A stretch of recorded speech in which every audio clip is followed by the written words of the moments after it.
From forgotten folklore to hidden histories, some records demand to be found. China has thousands of years of superstition behind it. Beliefs about what happens when the dead don't stay where they're put, when a debt goes unpaid, when something is buried where it shouldn't be. Most people who grow up there hear the warnings and never think much of them until something happens that they can't explain. This happened about 2 years ago, and to this day, I still don't know what was sitting on my friend's bed that night. It was me and 3 friends. We'd driven down to Shenzhen for the weekend, and somebody suggested we check out this massage parlor, the kind of place that's extremely popular all over southern China. This one had a good reputation. People said the masseuses there were the best in the city. We got there in the evening. Foot massage, back massage, a soak in the hot tub. The whole package. By the time we were done, it was already past 3 in the morning, so the 4 of us went back to our room to sleep. The room had 4 beds lined up in a row. I took the second one. One of my friends took the first bed right next to me. The other 2 took beds 3 and 4, further down the same row. Normally I fall asleep the second my head hits the pillow. That night, I could not. I do not know why. I just lay there, wide awake, staring at the ceiling for what felt like hours. And then, sometime deep in the night, I turned my head to look at the first bed, my friend's bed. Except it wasn't my friend lying there anymore. There was a woman sitting on the edge of the bed, long hair completely undone, spilling down over her back. She was wearing what looked like a full costume, the kind of elaborate embroidered robe you'd see on a performer in traditional Cantonese opera. Her back was to me. She wasn't moving, not a twitch, just sitting there perfectly still, like she'd always been there. I froze. My first thought, my only thought, was that I was seeing things. So I did the only thing my body would let me do. I pulled the blanket up over my face. I gave it a few seconds. Then I made myself look again. She was still there, same position, hadn't moved an inch. That's when I started to panic, and that's when I started hearing it. At first it was faint, like someone whispering, far away, from somewhere down a long hallway. Then it got louder, and the longer I listened, the less it sounded like a voice at all. The whispering had a rhythm to it now, a weight, until it wasn't whispering anymore. It was drumming, one beat, then another, slow, deliberate, and getting closer every time. I tried to scream, nothing came out. I tried to sit up, to move, to do anything, and my body wouldn't respond. Not my hands, not my legs, nothing. It felt like something was sitting directly on my chest, pinning me down. I knew exactly what this was. Back home, people call it ghost paralysis. The old folk belief that a spirit is literally pressing you down into the bed. Sleep paralysis, if you want the clinical term for it. Except in that room, with that woman still sitting on my friend's bed and those drums getting louder, it didn't feel clinical at all. I didn't know any real prayers, so I just started silently repeating every god's name, every Buddha's name, anything I could remember, over and over in my head like a chant. Slowly, the drumming got quieter. Eventually it stopped completely. But the second I let my mind go silent, the second I stopped chanting, it came back. So I kept going. I chanted in my head for what felt like the rest of the night, until at some point, exhausted, I finally drifted off. The next morning, the friend in the bed next to me, the one whose spot that woman had been sitting in, was already up, and she looked terrified. The moment she saw I was awake, she started pushing me to get dressed and get out. I asked her what was wrong. All she said was, "Not here, outside." We didn't get the full story until we were sitting down for breakfast, blocks away from that place. She told us she'd gone through the exact same thing. Couldn't move, couldn't speak, trapped in her own body all night, and on top of that, nightmares she still wouldn't describe in detail. Then one of the guys who'd been with us, the one who'd gotten the deep tissue massage, face down on the table with his head through that little padded hole, said something that made all our stomachs drop. He said that while he was lying there, Staring straight down at the floor through the headrest, he saw drops of blood, fresh, bright red, several of them right below his face. He thought it was his own nose. He reached up to check. Nothing. No blood. No injury. He looked back down at the floor a second later. The blood was gone. Completely. Like it had never been there at all. To this day, none of us can explain what happened in that room. All I know is that I wasn't the only one who saw something that night. And the woman sitting on my friend's bed, the long hair, the opera robes, her back turned to me in the dark. I remember every detail like it happened yesterday. This one isn't my story. It happened to a friend of mine who was in medical school in Beijing, and it started the day they walked into the cadaver lab. My friend was studying medicine at one of the top universities in Beijing. By his final years, that meant one thing: gross anatomy, cadaver dissection. If you want to be a surgeon, an internist, a medical examiner, doesn't matter what specialty, at some point you have to learn the human body from the inside, on an actual human being. Before any student's first time in that room, the professors always say the same thing. What's in front of you is not a specimen, it was a person. The body assigned to my friend's group that day was young, male, maybe in his 20s. Word around the lab was he died in an accident. The dissection itself went the way it always does. The professor demonstrates, the students gather around and observe, and then it's hands-on, opening the chest cavity, examining the organs, tracing out nerves and blood vessels. Routine, clinical, exactly like every other session. A few hours later, class ends. Everyone starts packing up. Gloves come off. Notes get organized. Nothing out of the ordinary. They left the lab, and a group of them headed for the elevator, planning to go down to the first floor. The doors closed. The elevator started descending. It reached the first floor. The doors didn't open. Everyone assumed it was some kind of malfunction. Somebody reached over and pressed the door open button. Nothing happened. And then, a second later, the elevator started moving again, on its own, descending.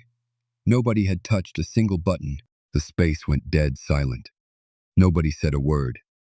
Everyone just stared at the floor display. B1. The elevator stopped.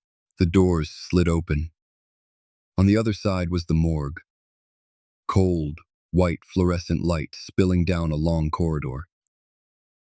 And the part nobody could look away from, deep inside that room, rows of tall, dark shapes, lined up one after another, so tall they nearly touched the ceiling. Nobody wanted to see any more than that.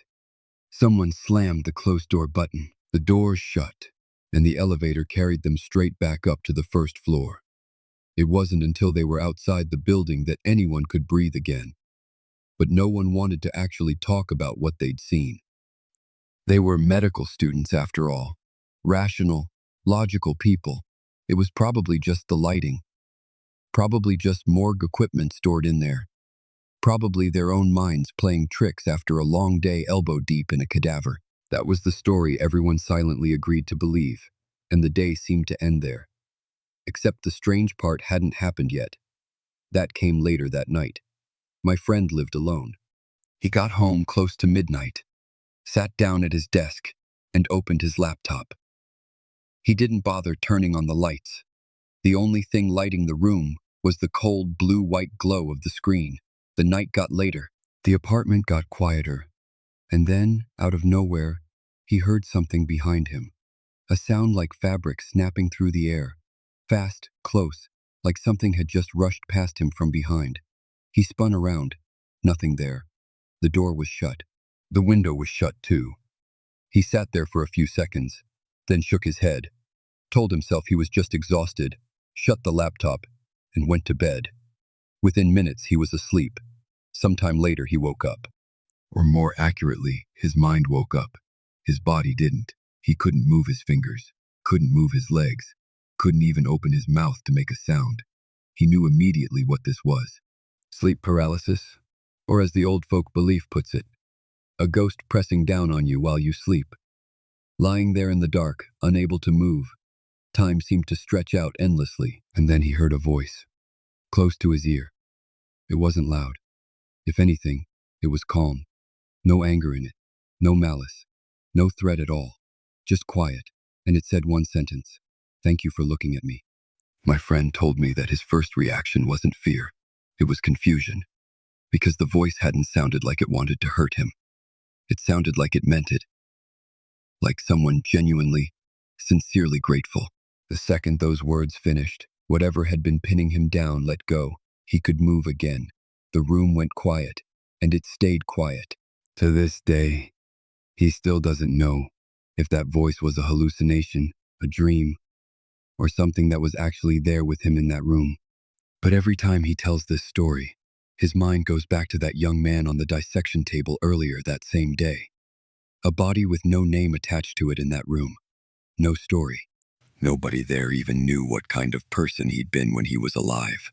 The only thing that was left behind was one quiet sentence in the middle of the night. "Thank you for looking at me." The old people in the village always said the same thing about that house, that it didn't favor sons. Nobody believed them until somebody finally tore the house down. For as long as anyone could remember, the elders in this village had a saying about one particular family's ancestral home. They said the house didn't favor sons, that the men born into that family were cursed with thin fate, short lives. Whenever someone brought it up, somebody else would shake their head and repeat it. That family's men just don't live long. The younger generation never took it seriously. It sounded like the kind of superstition old people always have lying around. People get sick. People die. Every family loses someone eventually. That's just life. It wasn't until years later that someone finally connected all the pieces. And once they did, what everyone had written off as superstition turned out to be something far more literal. This happened in a village in southern China. The family had lived there for generations, in the same ancestral home. At the entrance to that house was a heavy stone threshold, a thick slab worn completely smooth and polished by the weight of countless footsteps over the decades. The grandparents stepped over it every time they came and went. The kids stepped over it on their way to and from school. Every single member of that household crossed over that stone every single day without a second thought. The first person in the family to die was the eldest son. He hadn't even hit 40. Officially, it was illness. At the time, everyone just chalked it up to bad luck. Then the second son died. Then the third. Then the fourth. It happened over a long stretch of years, decades, really. Some died of illness.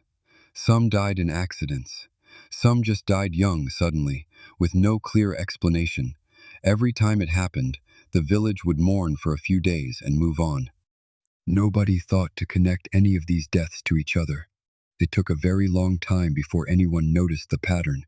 Every single person who had died, every one of them, was a son. The daughters in the family were, for the most part, completely fine. And there was one more detail nobody thought twice about at the time.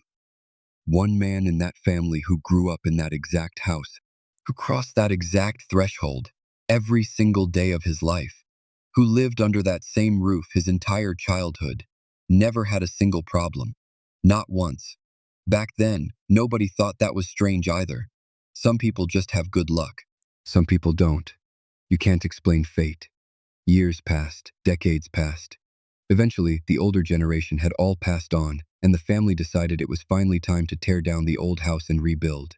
The younger relatives came back to the village to oversee the demolition. Workers tore down the walls, stripped the roof, hauled out the rotted wooden beams, and at the very end, they got to the heavy stone slab at the entrance. The threshold everyone in that family had walked over their entire lives. Nobody knew exactly how long that stone had been sitting there. It took several men working together just to lift it off the ground. The moment it came up, somebody noticed something underneath it. Not dirt, not brick, not wood, a lump of paper, yellowed with age. At first, everyone assumed it was just old trash that had accumulated underground over the years. But once someone brushed the dirt off it, the whole site went dead silent. Because it wasn't scrap paper. It was a human figure, cut and shaped entirely out of paper. A paper effigy. the kind of doll-like figure used in certain folk rituals. This one had gone brittle and yellow with age, crumbling at the edges in places. But there was no mistaking what it was. A figure, shaped like a man, made of paper, and it had been buried directly underneath that threshold stone for who knows how many years.